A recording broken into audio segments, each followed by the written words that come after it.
जय श्री राम दोस्तों। मैं आपका स्वागत करता हूं हमारे YouTube channel the Age of Fear के एक और नए वीडियो में, जहां हम आपको डर की सच्ची तस्वीरों से रूबरू कराएंगे।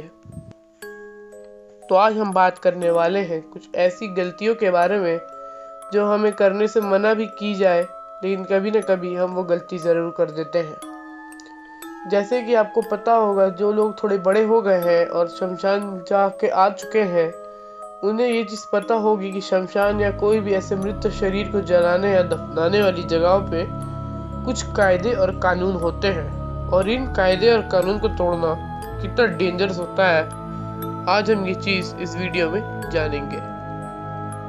मोहित, जो कि अभी महज 22 साल का था और बेंगलोर में एक सॉफ्टवेयर कंपनी में बहुत ही अच्छे पोस्ट पे था। उसकी फैमिली भी बेंगलोर में रहती थी, लेकिन रोहित अकेले एक अपार्टमेंट में रहता था, क्योंकि उसकी फैमिली का घर बेंगलोर के बहुत ही आउटर इलाके में था और वो उसके ऑफिस से भी बहुत दूर था। इसलिए उसने अपने ऑफिस के पास एक अपार्टमेंट रेंट पे लेके रखा था। वो हर बार छुट्टियों पे अपने घर जाता और 1-2 हफ्ते वहां पे रह के आता। इस बार गर्मियों के टाइम काम ज्यादा होने की वजह से उसको छुट्टी तो नहीं मिली, लेकिन उसे वर्क फ्रॉम होम मिला, जिस वजह से वो 4-5 घंटे की यात्रा करके अपने आउटर एरिया वाले घर पे पहुंच गया। पहले 2-3 दिन तो उसके बहुत अच्छे से व्यतीत हुए, लेकिन चौथा दिन उसके एक पड़ोसी के मृत्यु हो गई। वो पड़ोसी इसका बहुत ही क्लोज था, इसलिए इसे भी अपने पड़ोसी को जलाने के लिए शमशान जाना पड़ा। और मोहल्ले के सारे जवान लड़के जो अभी 26-27 साल के हो गए थे, वो लोग भी इसको जाते हुए देख पीछे पीछे चले गए।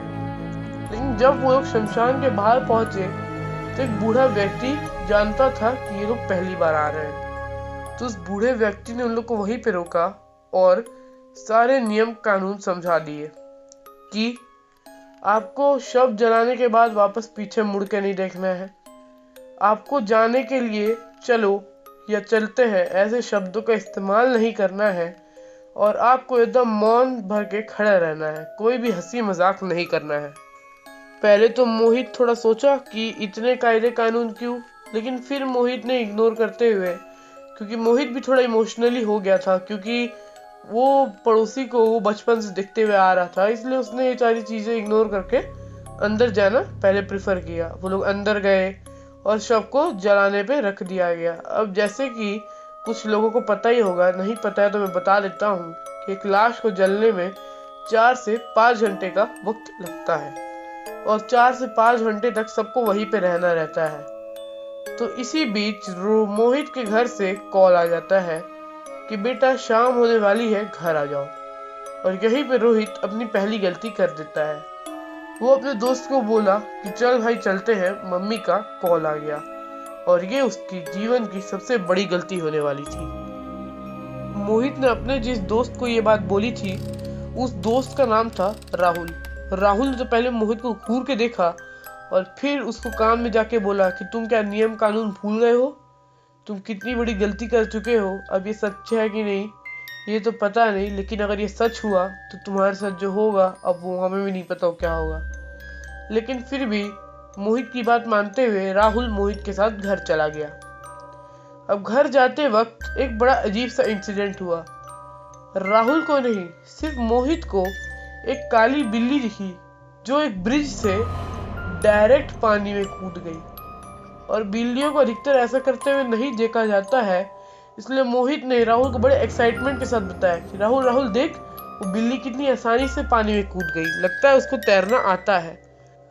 लेकिन जैसे ही राहुल ने उस तरफ देखा, उस तरफ तो कोई था ही नहीं। राहुल को लगा कि थोड़ा थक गया होगा, पहली बार ये सारी चीजें देख रहा है, इसलिए थोड़ा हैरेसमेंट हो रहा है इसको, इसलिए उसको घर लेके गया। उसको घर पे छोड़ के राहुल अपने घर आ गया और मोहित अपने घर चला गया। अब बात था 7 दिन बाद का, जब उसको वापस बेंगलोर के अपने अपार्टमेंट में जाना था। वो अपने घर से विदा लेके अपने अपार्टमेंट के लिए निकल गया। वो अपना अपार्टमेंट पहुंचा और पहले 2-3 दिन तो उसके बहुत अच्छे कटे वहां पर भी। मोहित को एक आदत थी कि वो अपनी लाइफ का हर एक दिन एक लाल रंग की बड़ी सी डायरी में लिखता था और वो ऐसे अपना हर दिन कैप्चर करता था।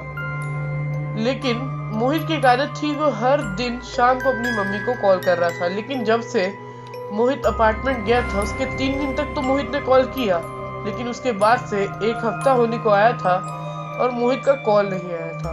तो मोहित की मम्मी थोड़ी टेंशन में आ गई और जब वो उस अपार्टमेंट पहुंच के देखी तो क्या देखती है कि मोहित का गेट अंदर से बंद है, लेकिन मोहित ऑफिस गया हुआ है। ये देख के मोहित की मम्मी तो पहले बहुत डर गई, लेकिन उसके बाद जब वो अपने घर के लिए वापस चली गई और मोहित को ऐसा बताई कि ऐसा ऐसा हुआ है, तो मोहित ने भी रोते रोते अपनी मम्मी को बताया कि मम्मी, मेरे साथ यहाँ पे कुछ ठीक नहीं हो रहा है। मुझे लग रहा है कि मेरे घर में कम से कम 15-16 लोग रह रहे हैं और हर रात वो मुझे बहुत पीटते हैं। मेरा मन क्या मैं आपको बता दूं, लेकिन क्योंकि आपकी तबीयत खराब रहती है इसलिए मैं आपको परेशान करना नहीं चाहता था। लेकिन अब ये चीजें मुझे कुछ ज्यादा ही परेशान कर रही है और मैं अब इन चीजों को हैंडल नहीं कर पा रहा हूँ। आप ही कुछ बताइए कि मैं क्या करूँ। मोहित की मम्मी उसी टाइम डर के बोली कि तुम उसी टाइम रुको, और कॉन्फ्रेंस कॉल पे अपने बहुत ही कनेक्टेड सिद्ध बाबा को कनेक्ट किया और सिद्ध बाबा बात करते ही बोले, क्यों कर दी गलती, आ गए प्रेत तुम्हारे पीछे। वो प्रेत भूखे आए हैं और तुम्हें बिना छोड़े नहीं जाएंगे। तुम अभी फिलहाल एक काम करो कि तुम्हारे घर के सबसे पास जो हनुमान मंदिर है तो तुम उधर चले जाओ। और बाबा जी को यह भी पता था कि उसके घर के सबसे पास एक हनुमान मंदिर है। मोहित अपना रात वहां पे गुजारा और जब सुबह को बाबा जी आए तो बाबा जी ने कुछ नहीं किया।